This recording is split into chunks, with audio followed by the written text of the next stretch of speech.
네, 이 룻기의 말씀을 살펴보면 우리의 살아가는 현장, 일터, 이 생존 경쟁이라는 한복판에서 하나님의 사람들은 어떠한 태도, 자세로 일해야 하고 그에게 어떠한 결과를 하나님은 약속하시는가를 보여주고 있는 것 같습니다. 이 전장을 복습해 보면요, 나옴이라고 하는 여자가 있었는데 이스라엘 베들레헴 사람입니다. 이 여자가 아들들과 남편하고 살았었는데 베들레헴에 흉년이 들었죠.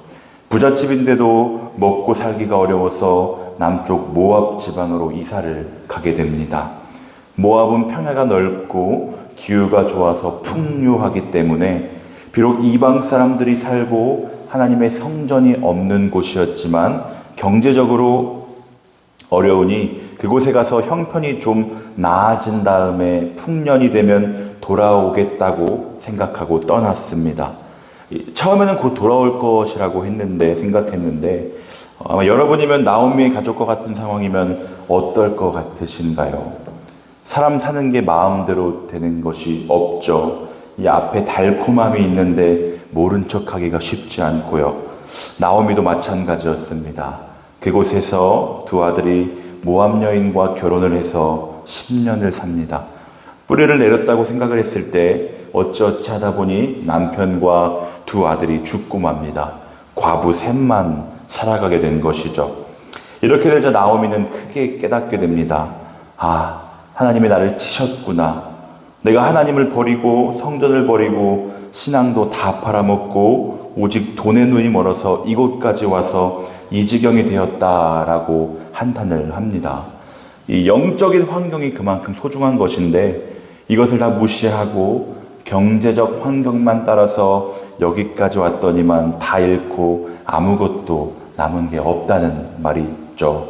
그리고 나서 결심하기를 이제 내가 돌아가리라. 다 망한 모습이 남 부끄럽지만 그래도 이제 남은 생은 하나님 앞에 바른 신앙생활을 하며 살리라는 이 결심을 하고 한 며느리 바로 룻과 함께 베들레헴으로 돌아옵니다. 그야말로 빈손으로 처량하게 돌아오게 되는데요. 이제 이스라엘로 돌아와 보니 시어머니를 소중히 여기기로 한 며느리로서는 살 길이 막막합니다. 그래서 자기 환경을 살펴보는데 오늘 본문 1절 말씀이죠. 함께 읽어보겠습니다. 시작. 나오미의 남편 엘리멜렉의 친족으로 유력한 자가 있으니 그의 이름은 보아스더라. 네, 자기 친척 중에 유력한 자, 부자가 한 분 살고 있었는데 그 부자에게 찾아가서 좀 도와달라 하는 부탁을 하지를 않습니다. 왜냐면요, 스스로 벌어서 먹고 사는 것이 인생의 원리이기 때문입니다. 도움을 요청하지 않고 자기가 할 수 있는 일을 찾았고 추수 때가 되어서 이삭 줍는 일을 할 수 있다는 것을 룻은 발견을 합니다. 이삭 줍는 일은 가장 가난한 사람들이 하는 일입니다. 여기 룻이라는 사람은 얼마 전까지만 해도 풍족했던 집 며느리였습니다. 그러나 창피해서 이 일을 어떻게 하냐 하는 마음을 결코 갖지 않고 스스로가 할 수 있는 이삭 줍기에 발벗고 나서게 되는 것이죠. 이 시어머니를 봉양하기 위해서 뜨거운 햇볕 아래 하루 종일 일하면서 육체적인 고통을 당하는 것뿐만이 아니라 이 이방인으로서 남의 밭에서 이삭을 주우면서 당하게 될 이 멸시와 천대까지도 감수하고 이삭 줍기를 하였던 것이죠. 룻은 이처럼 효성스러운 여인이었기 때문에 하나님께서는 그녀를 보아스에게로 인도하셔서 남은 여생 동안 평안하고 풍족한 생활을 하게 하셨을 뿐만이 아니라 후에 우리가 다 알다시피 다윗과 예수 그리스도의 조상이 되는 이 커다란 영예도 얻게 하신 사실을 우리는 너무나 잘 알고 있죠. 오늘 말씀을 통하여서 이 효심뿐만 아니라 이 룻을 볼 때 살아갈 때의 삶의 태도를 한번 본받기를 원하는데요. 당시 이스라엘 율법에는 추수한 밭에 떨어진 이 이삭을 줍는 것은 아무에게나 법적으로 허용되어 있었습니다. 그러나 룻은 이 밭에 들어가기 전에 그 밭의 사환을 찾아가서 정중하게 부탁을 합니다. 7절을 보면요, 나로 베는 자를 따라 단 사이에서 이삭을 죽게 하소서라고 룻이 사환에게 얘기합니다. 이 말은 우리가 2절을 한번 함께 읽어볼까요? 시작. 룻이 나오미에게 이르되 원하건대 내가 밭으로 가서 내가 누구에게 은혜를 입으면 그를 따라서 이삭을 줍겠나이다 하니. 여기까지요. 네, 이 말과 한번 연관시켜 보면요, 이삭을 주어도 되겠습니까? 만약 허락해 주신다면 이 은혜를 결코 잊지 않겠습니다 라는 간절한 룻의 요청이었습니다. 이 태도가 바로 사환의 마음을 감동시키고 있습니다. 아마 사환은 이삭을 줍기 위해 자신에게 이렇게 정중하게 양해를 구하는 사람을 만난 적이 없었던 것 같아요. 그래서 그날 주인인 보아스가 도착해서 저 여인은 누구냐라고 물었을 때 그는 모압 여자이며 나오미의 며느리입니다 라고만 소개하지 않고 그의 한 말과 그가 일하는 태도까지 덧붙여 설명을 하고 있는 것이죠. 우리 6절에서 7절도 함께 읽어보겠습니다. 시작. 이는 나오미와 함께 모압 지방에서 돌아온 모압 소녀인데 그의 말이 나로 베는 자를 따라 단 사이에서 이삭을 줍게 하소서 하였고 아침부터 와서는 잠시 집에서 쉰 외에 지금까지 계속하는 중이니이다. 아멘. 여러분, 이 룻이 나중에 보아스를 만나고 그와 결혼까지 하게 되는데도 결혼까지 하게 되는 데에는 그 사환과의 만남 없이는 불가능했을 것입니다. 비록 대수롭지 않는 사람이었고 그것도 순간적인 만남이었지만 지금 이 순간에 내가 만나고 있는 사람을 소중히 여겨야 한다는 그녀의 태도 또한 그의 운명을 바꿔놓게 된 것이죠. 지극히 작은 자 하나에게 한 것이 곧 내게 한 것이라고 예수님은 비유로 분명히 말씀하셨습니다. 우리의 앞으로의 만날 모든 만남들을 소중히 여기는 저와 여러분이 되었으면 좋겠습니다.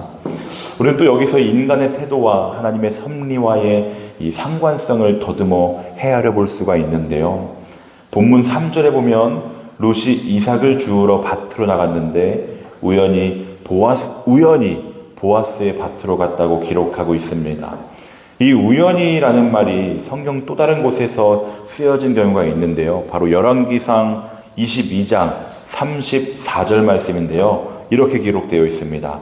한 사람이 무심코 활을 당겨 이스라엘 왕의 갑옷 솔기를 마친지라. 네, 이 이스라엘 왕은 아합 왕이었는데 아합 왕은 일부러 신분을 속이고 일반 병사로 변장하여 전투에 참가를 했습니다. 그래서 적들은 아합을 찾지 못해 고전하고 있었고요. 그런데 희귀한 일이 일어난 것이죠. 한 군사가 우연히 당긴 화살에 아합이 맞아서 목숨을 잃게 되었던 것입니다. 그래서 성경은 우연히 무심코라고 기록했던 것인데요. 그러나 열왕기상 22장 28절에 보면 하나님은 이미 미가야 선지자를 통해 이 전투에서 아합이 죽을 것이라고 말씀하셨던 것입니다. 어느 주석에서는 이렇게 표현을 합니다. 우연이란 바로 하나님의 오묘하신 섭리를 인간의 입장에서 다르게 부르는 것이라고요. 즉 사람의 우연 속에는 하나님의 필연이 숨겨져 있음을 우리는 알아야 합니다. 우연처럼 보이나 그 우연 속에는 하나님의 심판이 숨어 있고 또 하나님의 섭리가 숨어 있다는 사실인 것이죠. 룻이 우연히 보아스의 밭에 간 것 같지만 과연 하나님께서 메시아의 탄생을 어찌 우연에 맡기시겠습니까? 그러므로 우연히 알게 된 사람, 우연히 만난 사람, 그리고 우연히 지인을 따라 나오게 된 교회, 바로 그 우연 속에 하나님의 섭리와 이끄심이 있었다는 것을 믿으시기를 바랍니다. 다시 7절을 보시면요. 사환의 말에 따르면 룻은 아침부터 와서는 잠시 집에서 쉰 외에 지금까지 계속해서 이삭을 줍고 있다고 표현을 합니다. 이 가난하고 배고픈 사람들이 굶어 죽지 않기 위해서 하는 일, 바로 그 일을 최선을 다해 열심을 다하고 있는 것이죠. 만약 위에서 말했듯 룻의 태도가 아무리 정중하였다 해도 보아스가 왔을 때 룻이 그 자리에 없었거나 아니면 일하지 않고 앉아서 쉬고 있는 모습을 보았다면 사환은 그렇게 신이 나게 룻을 칭찬할 수 없었을 것입니다. 보아스는 룻이 일하는 이유, 일하는 모습과 사환의 말을 듣고 나서는 감동하여 후에는 일꾼들에게 룻을 위하여 일부러 곡식을 조금씩 뽑아버려서 줍도록 하라고 명령을 합니다. 말씀을 마칠 텐데요. 지금 이 순간 내가 하고 있는 일을 소중히 여기며 최선을 다하시길 바랍니다. 그 일이 어떤 일이든지 비록 이삭을 줍고 있는 보잘것 없어 보이는 것이라 할지라도 지금 현재 주어진 일에 최선을 다하는 사람이 진정으로 아름다운 사람일 것입니다. 그래서 이 시간 말씀을 다시 한번 기억하면서 함께 이렇게 기도했으면 좋겠습니다. 앞으로 만날 모든 만남들을 소중히 여기는 지혜를 주시옵소서.